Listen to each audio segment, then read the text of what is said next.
This is Story Recapped. Today I'm gonna explain a sci-fi thriller film called Future World. Spoilers ahead, watch out and take care. At a game show called The Big Bundle, a contestant named Ron Thurlow jumps with glee after winning $50,000. Apart from the cash prize, the host reveals that Ron also won a trip to an extravagant resort called Delos, where he can interact with realistic robots in 4 different theme parks. In Roman World, he can cavort with beautiful robot women and simulate fights with robot gladiators. Next, the guests can live like kings in a reconstruction of 13th century Europe and medieval world. In Spa World, their old age and pain are eliminated as they explore a garden of pleasure. Finally, guests like Ron can explore the solar system and command their own rocket ship in Future World. Inside a newspaper office, a reporter named Chuck Browning gets a call from a man claiming to have a big story. Chuck asks him to recount the story over the phone, but the caller, Frenchy Duport, tells him that he needs money because he's in trouble. So Chuck instructs him to meet him at the Hyatt Regency crossover in 10 minutes. When Chuck finds Frenchy at the meeting place, he discovers that he has been shot in the back. Frenchy tries to say something to him,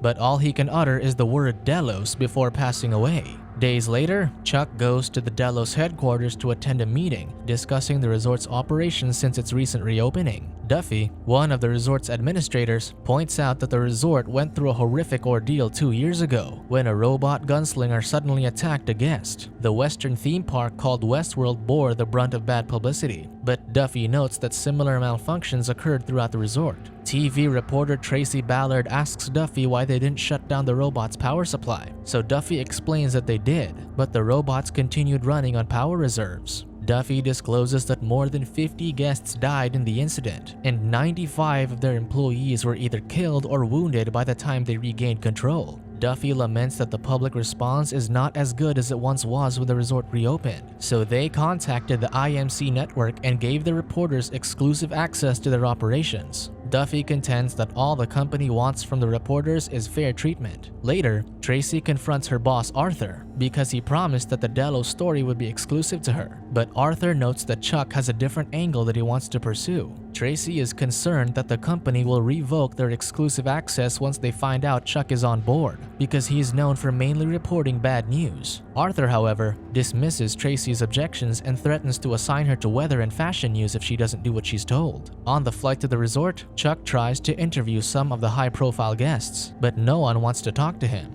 Chuck tells Tracy that there's something suspicious about the guest list because most of them are reputable men in business, science, and politics. Tracy, however, argues that it's not unusual because they're the only ones who can afford to pay $1,200 a day. Ron approaches Tracy, hoping that she would put him in a show, but Tracy notes that she's just going to Delos for research. When they reach the resort, an employee at the control room alerts the others to the arrival of their 4 special subjects, namely General Karnovsky, Takaguchi, Tracy, and Chuck. Later, Duffy approaches Tracy and Chuck to inform them that they can go backstage with him after spending some time in Future World. He notes that they will be free to go anywhere they want, but he has to come with them for their safety. While Takaguchi and his assistant are changing clothes in the medieval world costume room, an announcer notifies him that they're not allowed to bring cameras into the theme park. Takaguchi wants to bring his father's katana, but an employee tells him that he can't use it. As they head to the theme park, Takaguchi's aide grabs his camera from the booth and hides it under his clothes. Soon, Chuck and Tracy don their spacesuits to go to Future World.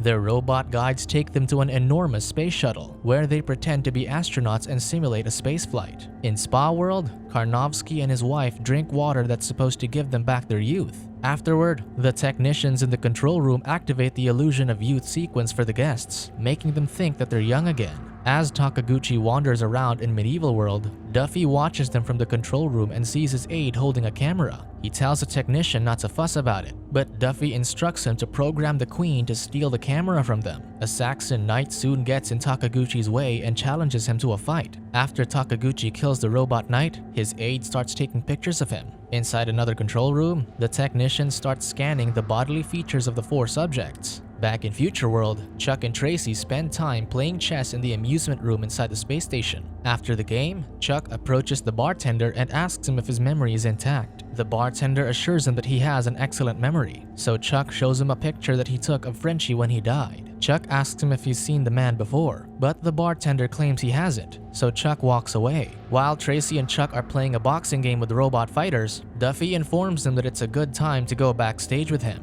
Chuck remembers that he never took back Frenchie's picture, so he returns to the bartender to ask for it. However, the bartender claims that he's already returned it. Chuck accuses the bartender of lying, but the bartender stresses that he's not programmed to lie. Chuck surmises that he made a mistake and tells the bartender that it doesn't matter because he has another copy. Later, Duffy takes Chuck and Tracy to the control room, where they witness Takaguchi engaging a robot knight in a joust. After Takaguchi defeats the robot, Dr. Morton Schneider explains that guests always win, but they try to make the fights believable. Afterward, Chuck takes Tracy to a corner and convinces her to seduce one of the employees. Tracy tries flirting with a technician, but he's too focused on his job and refrains from showing any interest. Chuck tells Duffy that their employees don't seem normal, so Duffy discloses that they're robots. Morton explains that the malfunction that occurred with Westworld 2 years ago was traced back to human error, so the company decided to replace them with machines. As Chuck and Tracy continue the tour, Chuck tells Tracy that he's getting more suspicious because Duffy didn't tell them about the robot technicians right away. Tracy asserts that Duffy just forgot and argues that Chuck is being paranoid.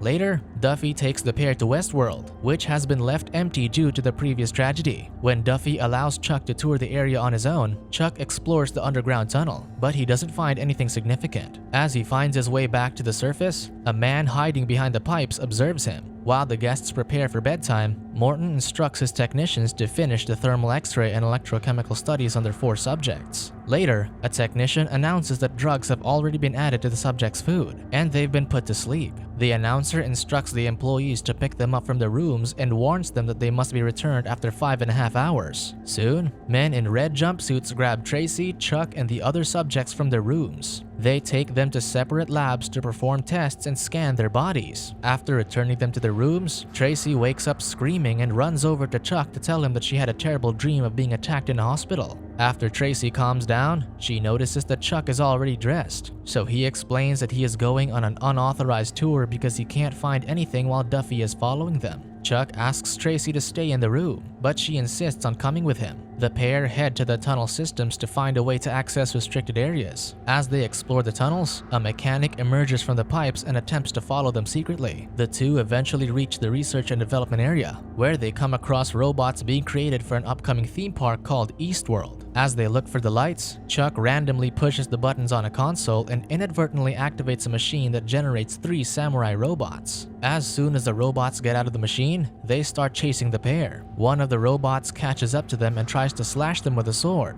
but Chuck manages to block it with a pipe and knock him down. As the 2 remaining samurais continue pursuing them, they run to another chamber and try to lock them out. However, the robots use their extraordinary strength to open the door that Chuck and Tracy jammed with a pipe. As the samurais are about to catch the journalists, the 2 robots suddenly freeze into place. The mechanic, Harry Croft, suddenly emerges and tells them that it's safe to leave because the robots have been disabled. Later on, Morton and the guards arrive in the area and find one of the samurais on the floor. Harry takes them back to the tunnels and assures them that the robots wouldn't go there because the humidity will screw up their circuits. Harry gives them directions to get back to their rooms, but the reporters convince him to take part in an interview for Tracy's news program. Harry then takes them to a corner of the power plant and introduces them to a faceless robot that he named Clark. When Chuck asks about his experience at the resort, Harry recounts that he and Frenchie once had a wild night with 2 robot girls from Westworld. Chuck tries to ask him about his relationship with Frenchie, but Morton and the guards arrive to take the reporters back to their rooms. The reporters express their frustration that they can't interview some employees, but Morton claims they can speak with anyone they want as long as they inform Duffy. Upon their return to their room, Chuck tells Tracy that Frenchie got killed while he was trying to give him a story about Delos. Chuck notes that he never got the story, but he obtained Frenchie's clippings about bankers, politicians, and other prominent people from across the globe. Chuck notes that all the people in Frenchie's clippings were guests in Delos. He wants to talk to Harry again to find out what he knows, but Tracy points out that they might not allow her to return with a TV crew if they keep breaking their rules. Chuck asks for her help one last time and promises to cease his investigation if he doesn't get anything substantial the next day. The following day,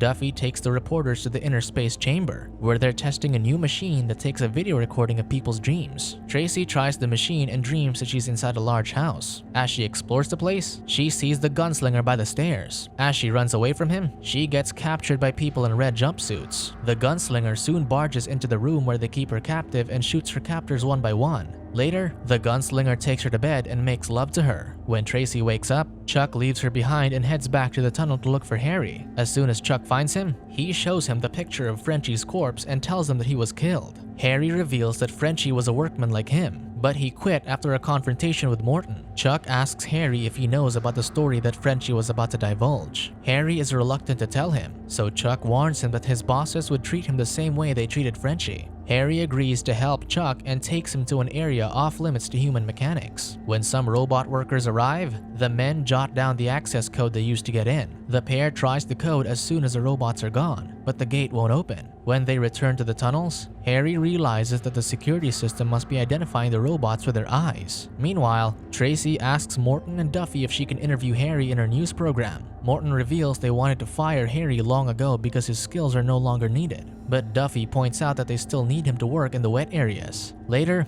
Harry disables a robot by splashing it with water and takes off its face. Meanwhile, the technicians start using the data they gathered from their tests to create Chuck's duplicate. Harry soon returns to the restricted area with Chuck and Tracy to see if they can open the gate. After entering the access code, Harry wears the robot's face as a mask and shows it to the scanner. The gates soon open, and the trio gets inside the restricted area, where they see lab technicians examining Karnovsky and Takaguchi. A while later, the technicians bring out the duplicates of Chuck and Tracy. Chuck deduces that two men in chairs are also in duplicates, and Delos has replaced the prominent people on Frenchie's list with their doubles. After the technicians strap the reporters' duplicates to chairs, they begin a procedure to load their family history and social attitude into the doubles. Then, Morton programs them to follow all of the company's instructions and kill their original. As the trio flees from the area, Chuck stresses that they should go to the rooms and pack so they can get on the next flight out of the resort. Harry tells them to meet him at the power plant in half an hour so he can take them to a hiding place while waiting for the plane. As soon as the reporters return to their room, Chuck tries to call Arthur to tell him what they saw, but Duffy arrives and holds him at gunpoint, demanding him to put the phone down.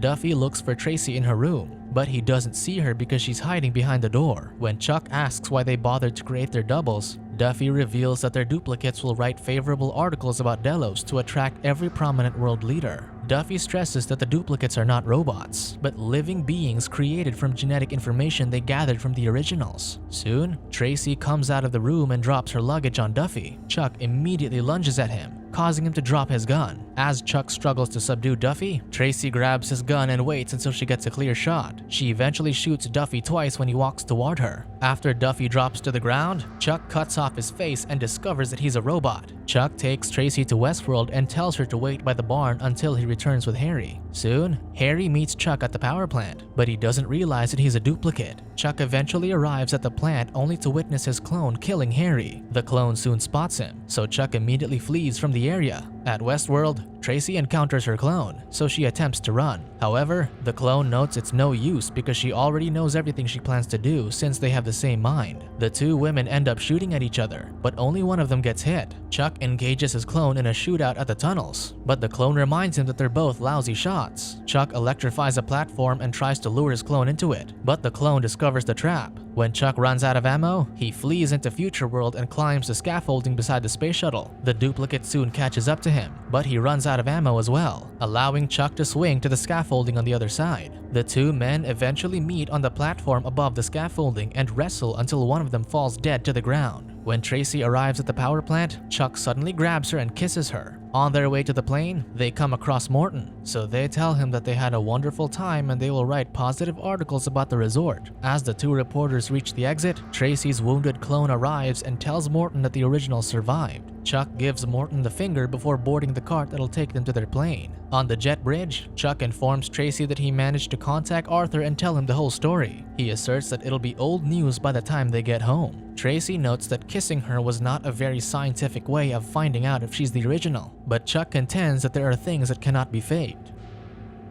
Subscribe to watch more videos like this. Turn on notifications. And leave a like, it really helps the channel out. Thank you for watching.